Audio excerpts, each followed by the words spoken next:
And we're back. Um, all right, what's going on, everyone? Kevin here, Throw with the Flow Ceramics. Um, we've been ill this week, and but we were able to get our glazes fixed up for next week. I was going to try to have my glazes mixed up this week, but it just wasn't happening. Anyways, what I've done is I keep all my glazes on these note cards. Over all the years, I've come up with about 100+ glazes. I think like 107 or 109 in our spreadsheets. But I've always kept them in these note cards. These are my tried and true. Uh, hey, I can't mess with these. So these stay. I did get them into the computer and got them organized into my spreadsheets. And let me show you what these look like. This is for anyone that is interested in, how I go about glazing. But I'll take my recipes here and and then I'll work them into this spreadsheet, and then every one of these chemicals have to be measured out. And so the recipe base is here, and then these are the multipliers for how much I need. And then I just go down the list, each chemical, and we've got about 3 pages of these that we got to get mixed up. So um, once we get the glazes mixed up, I may or may not run some tests to determine if I'll put them on a piece, but we'll see how that goes. Anyways, that's what we were able to get done this week. Next week we'll be in this room, and this is where I keep all of my chemicals. And so I've got bulk chemicals, and then I've got this new easy access system on the table. And what I'll do is I'll run all the bags down the table here with my scales and scoops and everything, and then we'll start getting those measured out one at a time.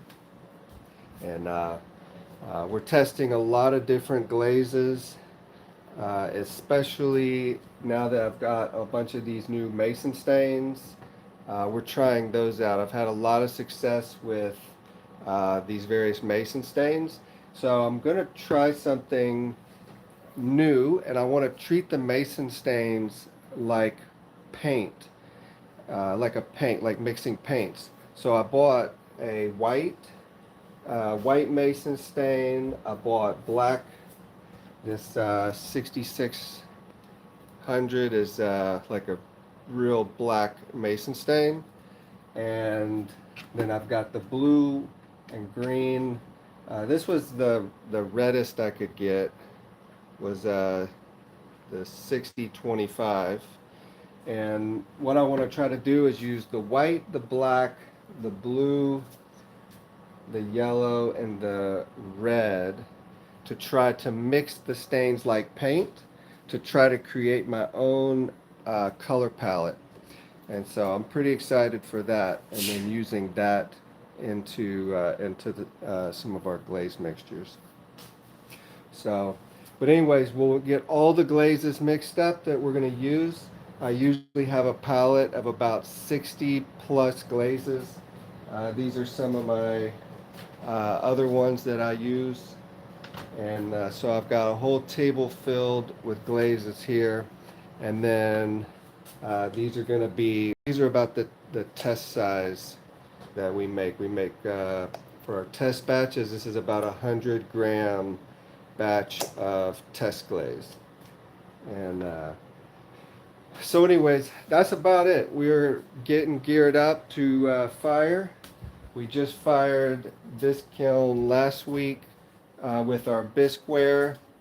And so you can see we've got I think 8 flower bowls, and then we've got some mugs.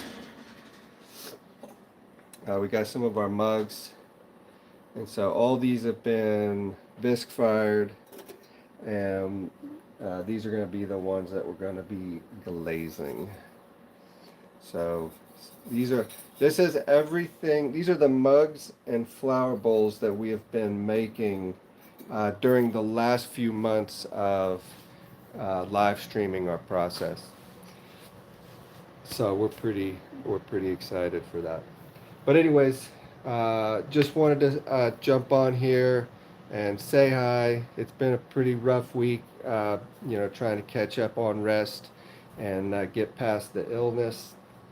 And now that we've got the glazes all mapped out, we're going to be getting in here first thing Monday and mixing those up and getting these mugs and flower bowls glazed and getting some new work out there. So anyways, thank y'all so much. We're going to jump off. Y'all take care. We'll see y'all later.